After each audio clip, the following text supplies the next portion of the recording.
யாத்திராகமம் அதிகாரம் 1 வசனம் 1. எகிப்துக்கு போன இஸ்ரவேலுடைய குமாரரின் நாமங்களாவன ரூபன், சிமியோன், லேவி, யூதா. வசனம் 2.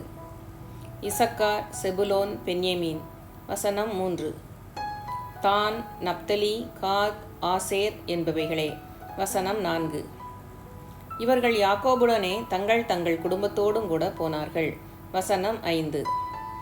யோசேப்போ அதற்கு முன்னமே எகிப்தில் போயிருந்தான். யாக்கோபின் கற்ப பிறப்பாகிய யாவரும் 70 பேர். வசனம் 6.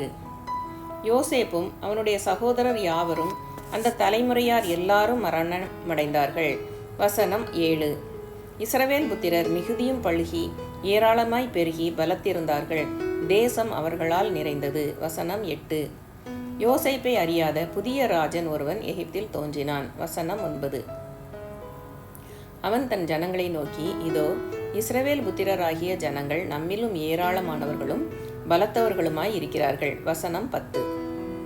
அவர்கள் பெருகாதபடிக்கும் ஒரு யுத்தம் உண்டானால் அவர்களும் நம்முடைய பகைஞரோடே கூடி நமக்கு விரோதமாக யுத்தம் பண்ணி தேசத்தை விட்டு புறப்பட்டு போகாதபடிக்கும் நாம் அவர்களை குறித்து ஒரு உபாயம் பண்ண வேண்டும் என்றான். வசனம் 11.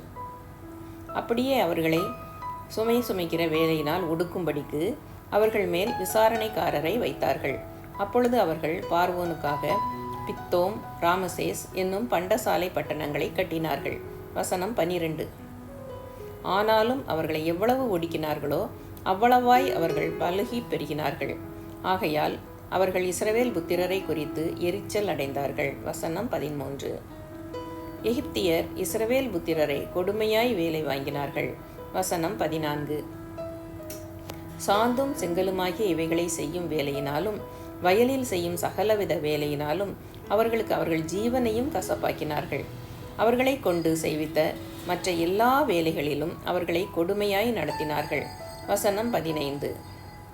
அதுவுமன்றி எகிப்தின் ராஜா சிப்பிராள், பூவாள் என்னும் பேருடைய எபிரேய மருத்துவச்சிகளோடே பேசி. வசனம் 16.